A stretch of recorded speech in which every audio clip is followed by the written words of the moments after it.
Louvado seja o nome do Senhor Jesus. A paz do Senhor, amém, igreja? Que louvores abençoados, né? Momentos gostosos, né? De cultuarmos juntos ao Senhor, amém? Porque, na verdade, essa forma de nós reunidos é apenas uma forma de culto. Porque a nossa vida, ela deve ser um culto a Deus.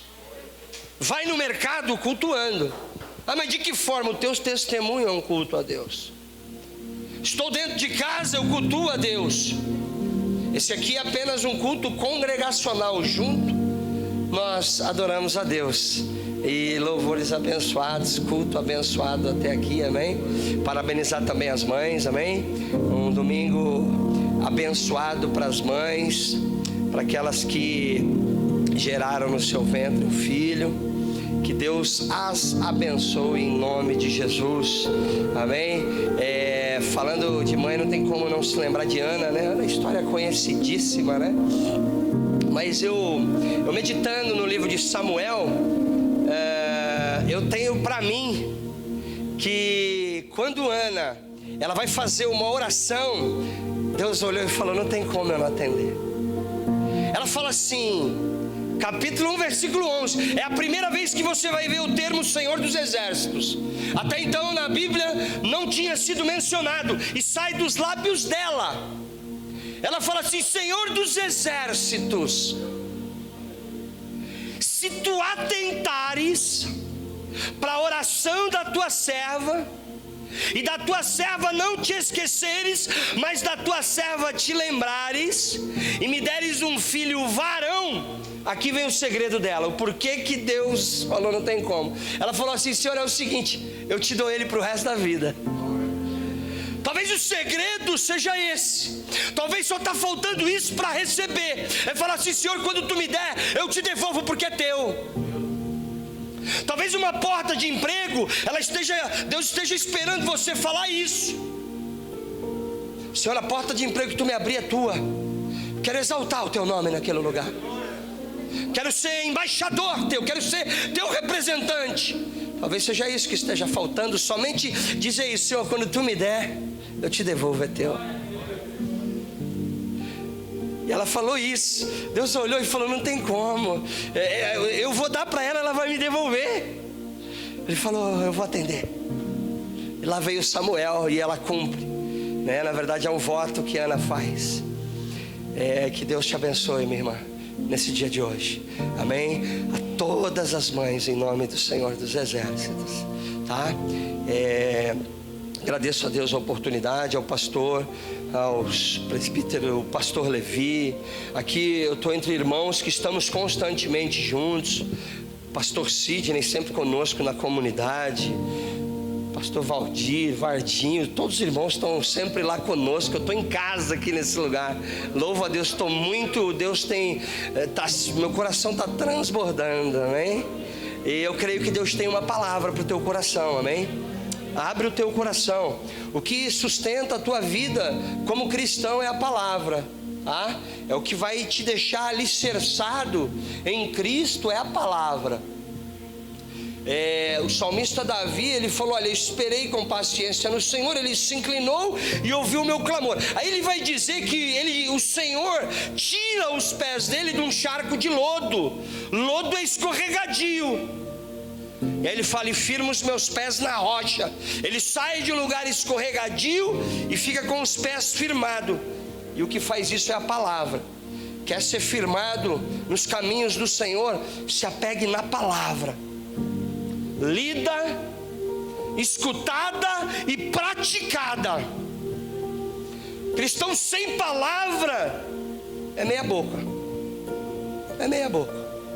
Se não tiver palavra enraizada, desejoso, apetitoso pela palavra, eu quero ouvir a palavra. Se passar um dia sem ouvir, sem ler, fala, olha, está faltando alguma coisa. Se não tiver esse apetite, está faltando ainda. Está faltando. Eu quero partilhar com os irmãos um texto que está em 2 Reis. Daí são 2 textos que eu quero partilhar.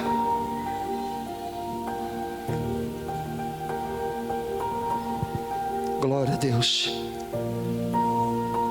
Segundo Reis, capítulo 14.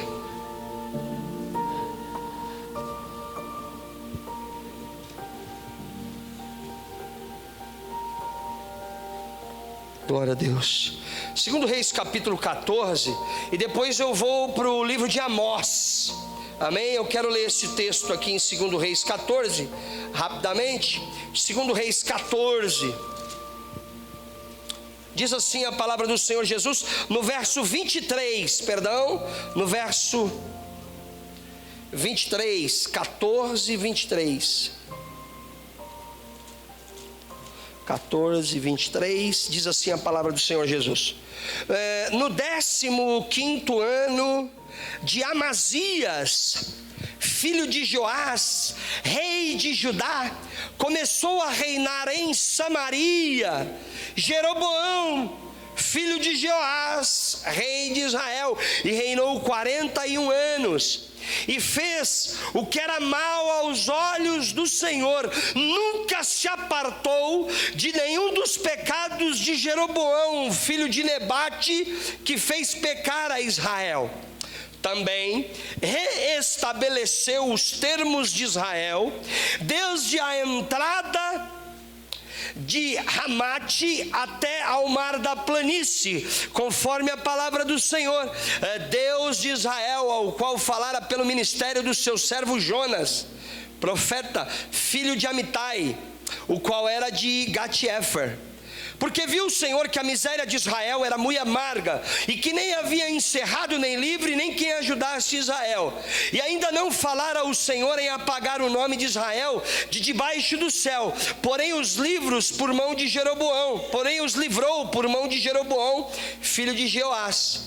Ora, os mais atos de Jeroboão, e tudo quanto fez, e seu poder, e como pelejou, e como reconquistou Damasco, pertencentes a Judá, sendo rei de Israel, estão escritos nos livros das crônicas dos reis de Israel. Amém, igreja? Amém. Uma leitura um pouco, talvez, confusa, ou não digo confusa, mas sem grandes revelações, mas eu quero me atentar aqui somente em 2 pontos, no reinado desse homem chamado Jeroboão, conhecido como Jeroboão II. A Bíblia diz que esse homem ele reina por 41 anos, e o que eu quero me atentar é que enquanto ele está no reinado, Israel prospera. Israel consegue reconquistar territórios que haviam sido perdidos há tempos atrás. Israel está prosperando financeiramente. Reino Norte, enquanto Jeroboão é rei, está prosperando, pastor. Está no auge do seu poder aquisitivo. Está crescendo nas suas finanças. Porém, comunhão com Deus, zero. E é isso que eu quero me atentar. Você pode ver aqui, no versículo 25, restabeleceu os termos de Israel, desde a entrada de Amate até o mar da planície. Quer dizer, ele consegue reconquistar territórios que haviam sido perdidos. Ele, como rei, como homem que está na frente de uma nação, ele simplesmente está prosperando. Porém a nação está longe de Deus. E aqui eu tiro a minha primeira lição. Aqui eu aprendo que prosperidade material não simboliza agradar a Deus. Aqui eu aprendo que apesar de uma nação estar bem desenvolvida, não significa que Deus está se agradando. Aqui eu aprendo, meu irmão, que ver prosperidade na vida do outro não é termômetro para julgá-lo que tem vida com Deus. E agora nós vamos ver isso aqui a fundo, lá no livro de Amós. É lá que eu quero ir, é lá que está a minha mensagem. Minha mensagem está no livro de Amós. Profeta menor Amós.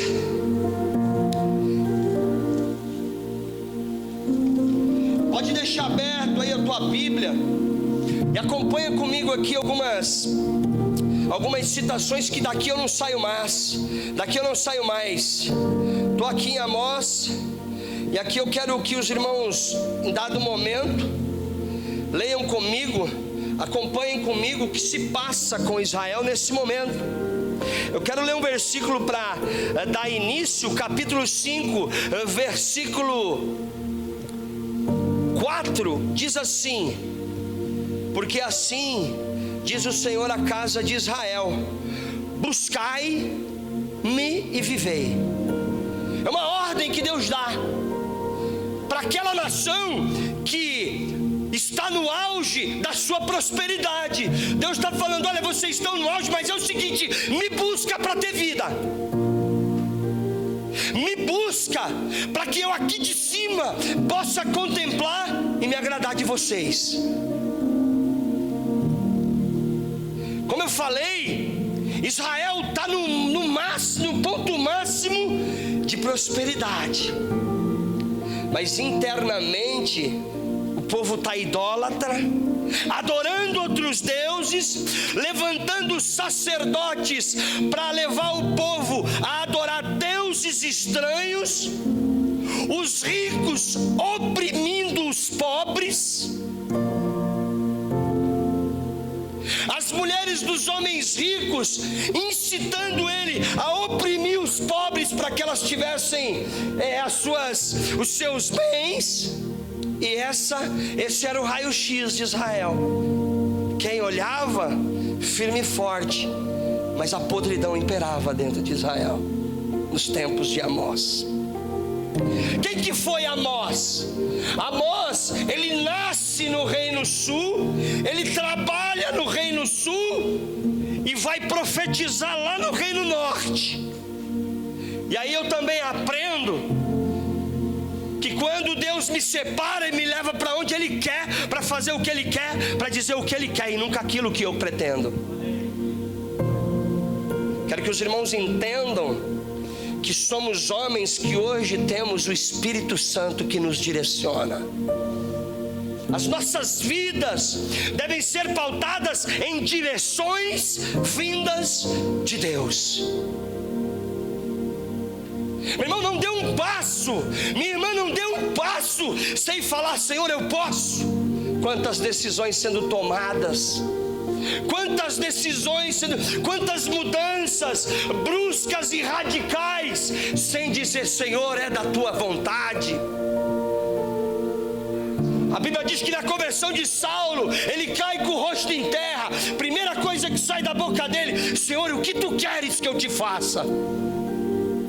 Quantos não falam: Senhor, qual é a tua vontade? Sendo levado por aquilo que os olhos estão vendo. As quedas, a maioria delas, tudo pelo que os olhos levou. Eu fico tentando imaginar o tamanho do Éden. E Deus fala: olha, é só disso aqui que eu quero que vocês fiquem privados. Mas lá está Eva, perto da onde não devia. E a Bíblia diz que era bonita aos olhos. Peça a direção de Deus para as tuas decisões. Sansão chega para o seu pai e fala: pai, eu vi entre as mulheres dos filisteus uma mulher e eu quero ela, porque eu vi. O pai dele falou: olha filho, vem cá, tem tantas mulheres aqui no meio do nosso povo, tu quer essa? Ele falou: é essa, porque eu vi, eu quero.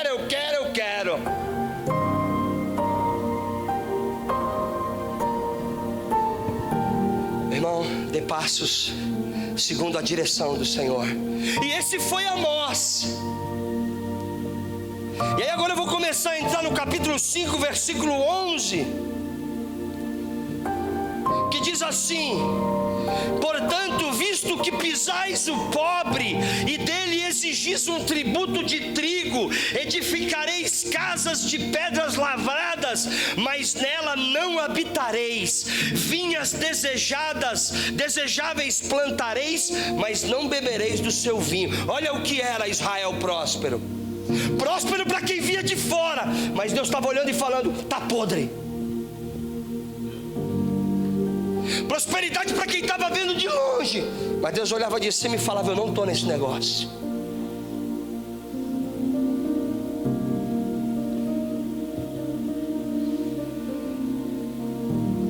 capítulo 7, diz assim: o Senhor Jeová assim me fez ver. Presta atenção que aqui Amós está tendo uma visão. Capítulo 7, versículo 1, Deus vai dar 3 visões para Amós, e eu quero dividir com os irmãos a respeito dessas 3 visões. Isso ainda não estava acontecendo, era um aviso para Amós daquilo que viria a acontecer com essa nação, que estava batendo no peito dizendo: nós somos os melhores, nós somos os bambambãs.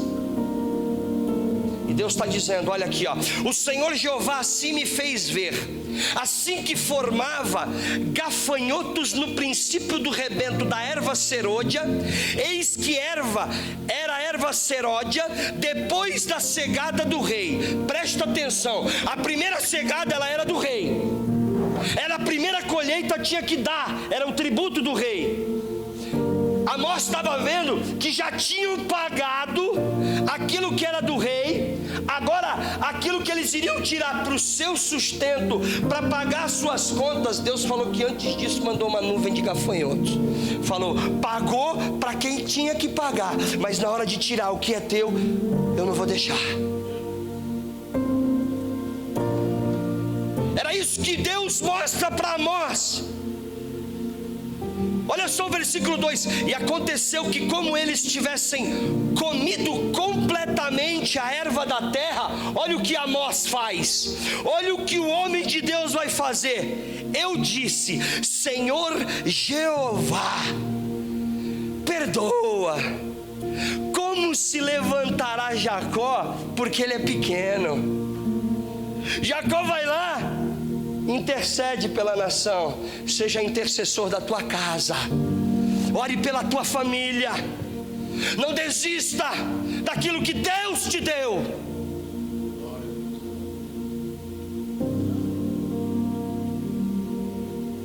Eu vejo homens mudando de decisão quando Deus fala, mas Deus mudar quando o homem que intercede, isso foi Moisés. Moisés, rapaz, Deus falou: Moisés, é o seguinte, eu vou mudar, eu vou matar todo mundo e eu vou fazer de ti uma grande nação. Cansei desse povo. Moisés vai lá: ô Senhor, faz isso não. O que vão pensar se morrer todo mundo? Sabe o que as nações vão falar? Vão falar que o Deus que nos tirou do Egito não tinha poder de nos fazer entrar na terra prometida e não conseguiu colocar nós lá dentro, por isso que morreu todo mundo aqui. Não faz isso não. Sabe o que Deus fala para ele? Por causa da tua palavra, Moisés, eu não vou matar todo mundo. Tua palavra diante de Deus, ela move as mãos do Senhor. Não desista, continue as tuas orações, não desista. Aí eu faço o que enquanto isso? Ora, clama, postura de homem e mulher de Deus, e espera com paciência no Senhor. Mas e se não chegar? Não era dele. Deus tem o melhor para ti, em nome de Jesus. E aí, lá foi Amós, ele intercede: Deus, não faz isso não. Depois que isso acontecer, como eles vão se levantar? Eles são tão pequenininhos.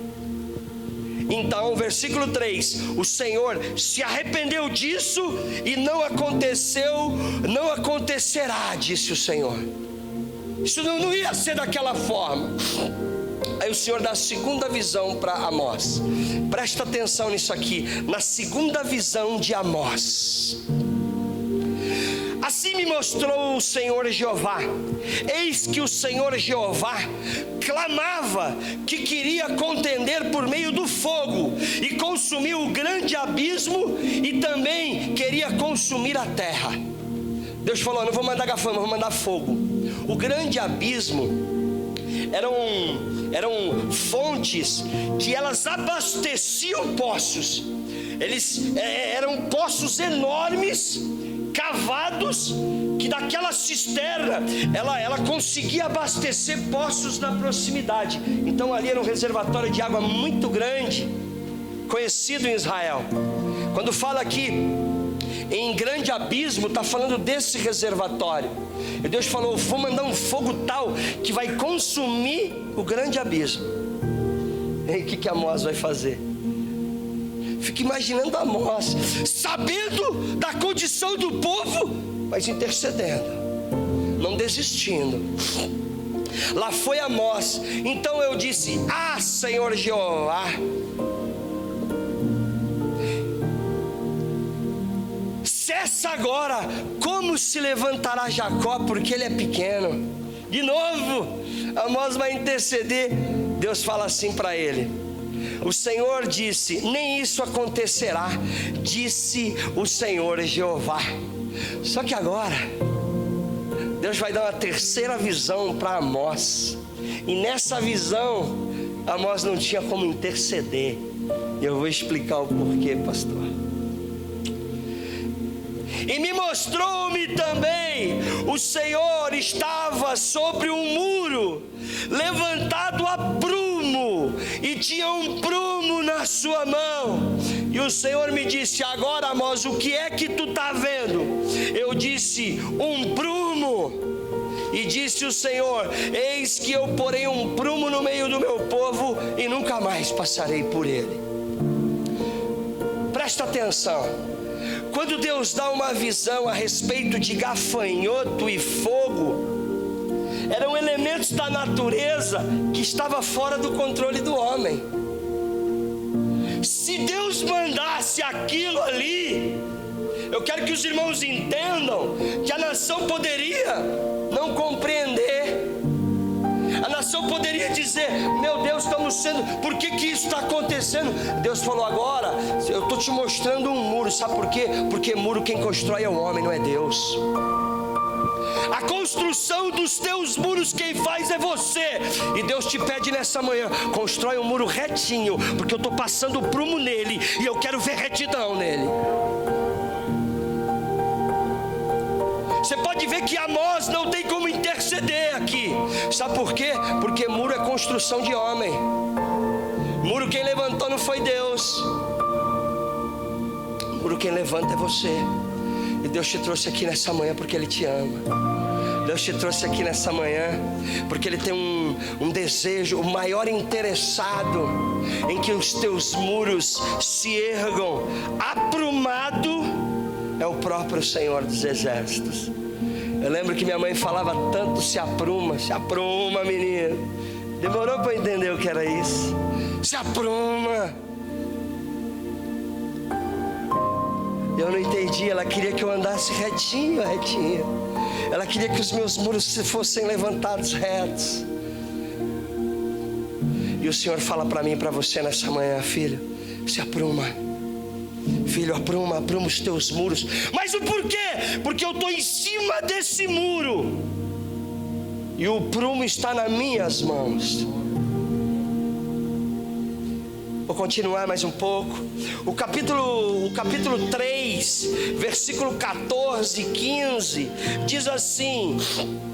Capítulo 3, versículo 14: no dia em que eu visitar as transgressões de Israel, sobre ele também visitarei os altos de Betel, e os chifres do altar serão cortados e cairão por terra, e derrubarei a casa de inverno como a casa de verão, a casa de marfim perecerão, e as grandes casas terão um fim. Olha como é que estava inchado Israel, pastor, botando a sua confiança nas riquezas.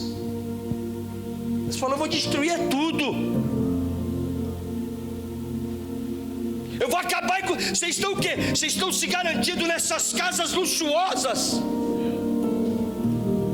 Por isso que eu gosto de Daniel. Daniel falou o seguinte: olha, ele muda o tempo e as horas, ele remove reis e restabelece reis, ele dá sabedoria aos sábios e inteligência, ele revela o oculto e o profundo, e com ele mora a luz. Meu irmão, presta atenção, é Deus quem tem o controle. Fica você se garantindo em posição. Que tenhamos um coração quebrantado nessa manhã, amém? Pedi tanto para Deus uma palavra, e depois dessa aqui, pedi tanto a confirmação. Falei: Senhor, um domingo, Dia das Mães, é assim que Deus trata conosco. Sabe por quê? Porque Ele te ama, e o pai corrige o filho que ama. Sabe por quê? Porque o desejo dele, meu irmão, é te abençoar, e para isso é necessário posição e postura nossa. É assim que Deus nos trata nessa manhã. Ouve o capítulo 4, preste atenção, olha aqui o capítulo 4, que forte. Ouve esta palavra, vós vacas de Bazã, que estáis no monte de Samaria, que oprimi os pobres, que quebrantai os necessitados, e que dizei aos seus senhores: dai cá e bebamos. Bazã era uma região conhecida pelos seus pastos, era uma região que ficava próxima do Jordão, então ela era tinha muito pasto para o gado. E os gados que vinham de Bazã eram gados gordos, bonitos, belos e viçosos. Eram gados caros. Os gados que vinham de Bazã eram gados, todos queriam aquele animal que vinha da região de Bazã. E o Senhor trata as mulheres da época: e vós, vacas de Bazã. O que ele está querendo dizer? As mulheres que estão se inchando em cima das suas luxúrias, porque elas incitavam os seus maridos a oprimir os pobres para que elas tivessem mais riquezas. E Deus está falando aqui: olha, vós, vacas de Bazã, que dizeis aos seus senhores: dai cá e bebamos.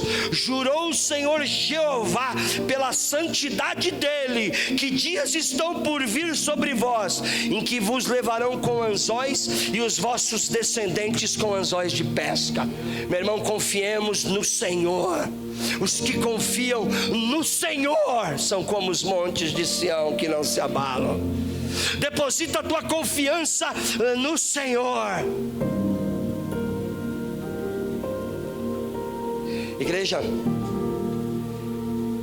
eu quero que os irmãos entendam que isso tudo viu Amós. Amós, um homem que não só tomava conta de um rebanho, mas procurando entender quem foi Amós, ele também era negociante, ele era um homem de negócios, ele era influente, e ele também era produtor de sicômoros, de figo, e ele não só era aquele da lavoura, mas ele tinha todo o processo para fazer com que o figo chegasse a ponto de ser comestível, passava por um processo, e esse era Amós. Então ele era um homem que tinha a sua prosperidade. E um dia Deus pegou e falou: para com isso tudo e vai levar a minha palavra. Para com isso tudo e vai levar a minha mensagem. Eu quero meditar com os irmãos no capítulo 7, o versículo 10. Olha o que acontece com esse homem.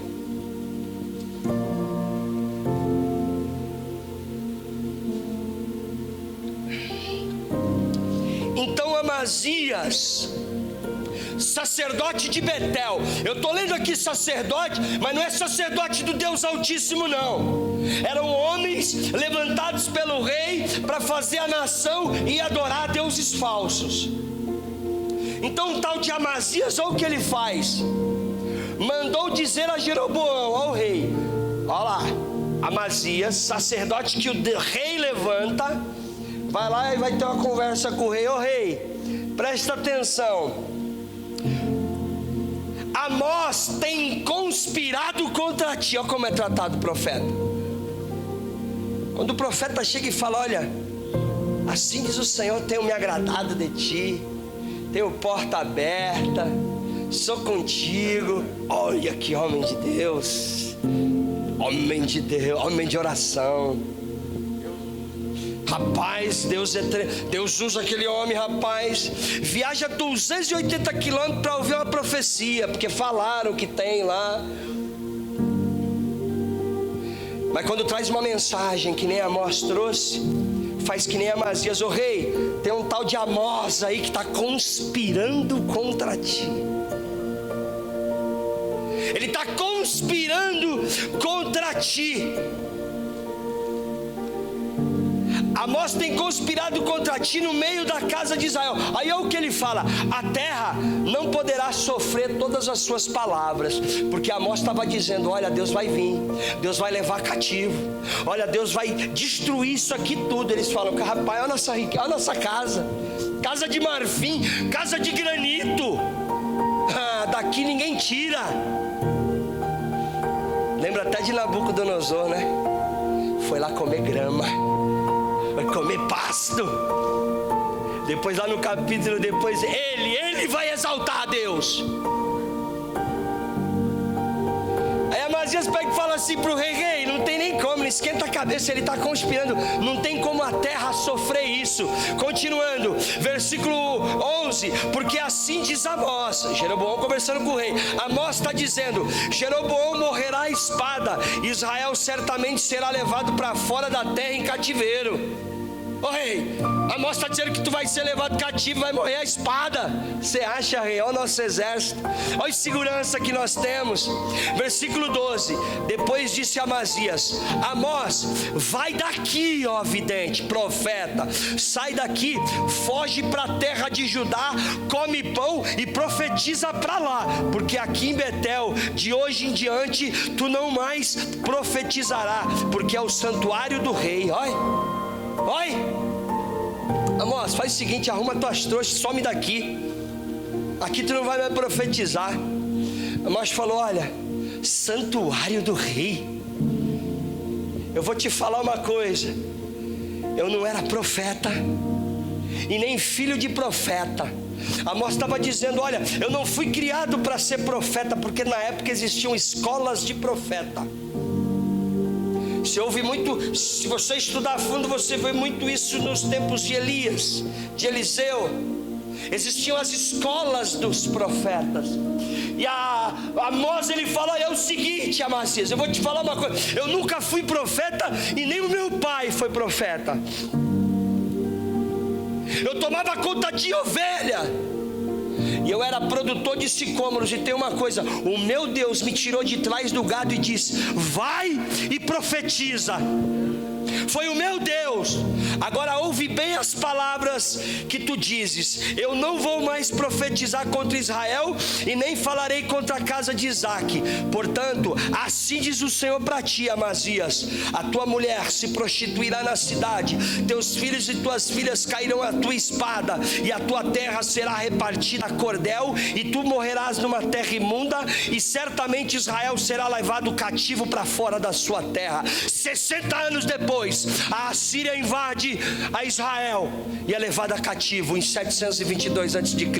por um homem chamado Nebuzaradan, chefe do exército da Assíria.